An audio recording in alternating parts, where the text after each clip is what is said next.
রাতের মধ্যে সব ধ্বংস। কয়েকদিন ধরেই বৃষ্টি চলছিল, সেই বৃষ্টির জেরে ভূমিধস, পাহাড় ভেঙে একেবারে গ্রামে।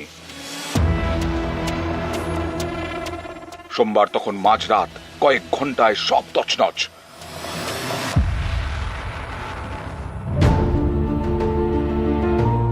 নদী গতিপথ বদলে ভাসিয়ে দিয়েছে দোকান, বাজার, ঘর সংসার।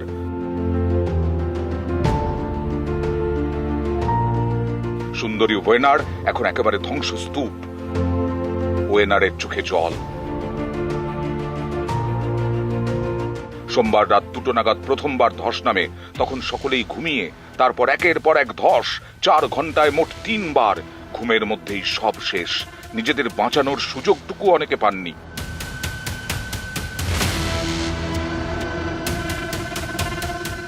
উদ্ধার হচ্ছে একের পর এক মৃতদেহ। সময় যত যাচ্ছে ততই বাড়ছে মৃতের সংখ্যা। এখনো নিখোঁজ অনেকে। ওয়েনারের বিপর্যয় মোকাবিলায় নেমেছে সেনা ও নৌবাহিনী। ত্রাণ ও উদ্ধার কাজে সাহায্য করছে বায়ুসেনার হেলিকপ্টারও। ধ্বংসস্তূপের নিচে আটকে থাকাদের খুঁজে বের করতে পাঠানো হয়েছে স্নিফার ডগ।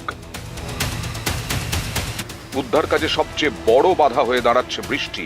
এর মধ্যে আবার ভয়ের কথা শুনিয়েছে আবহাওয়া দপ্তর।